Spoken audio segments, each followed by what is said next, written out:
Il a commencé son itinéraire artistique à Lyon, aux côtés de Roger Planchon et de Marcel Maréchal. En 1975 il y crée le Théâtre National Portatif qui mettra à son programme une bonne quinzaine de spectacles de clowns, du clown atomique, 1975, au clown Chomdou, 1993, en passant par les clowns agricoles, informatiques, Dr Chef, Coco Gemma, Père la Boule etc., qui se sont baladés un peu partout en Europe.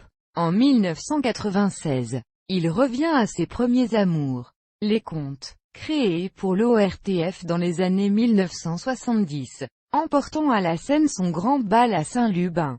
Contes paysans des années 1950, présenté au Festival d'Avignon en 1998. Le prix régional de la création artistique 2000, décerné à son spectacle de contes La Gavotte du Cochon, par la région Bretagne, est venu consacrer ce retour aux sources. En 2003, après une recherche d'1 an aux archives, il écrit Les Bagnards du canal de Nantes à Brest qu'il met en spectacle 2 étés de suite à Glomel, sur les lieux mêmes du bagne.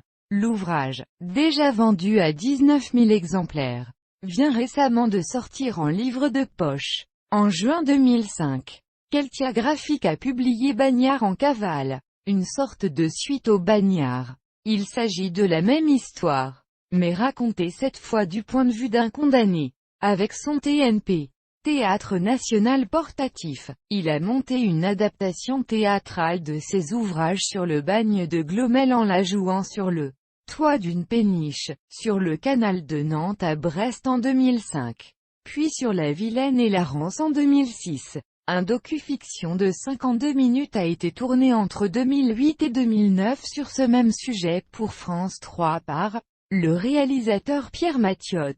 Depuis 2009, il assure comme producteur délégué une émission mensuelle sur la télé-internet Armor TV, intitulée Les Frères Jean, en compagnie de Jean Lebrun, France Inter, ainsi que des émissions documentaires pour France Culture intitulées Sur les Docs. En 2012, après une recherche de 4 ans aux archives, il publie Qui a tué Poulain-Corbillon, Chouan et républicain en Bretagne. Il y montre comment la légende d'un Poulain-Corbillon, héros républicain, a été créée de toutes pièces au XIXe siècle pour les besoins de la bourgeoisie briochine. Jean Kergrist est par ailleurs l'auteur de plus d'une vingtaine d'ouvrages, contes, romans et essais, dont Chronique brouillonne d'une gloire passagère, où il raconte son itinéraire.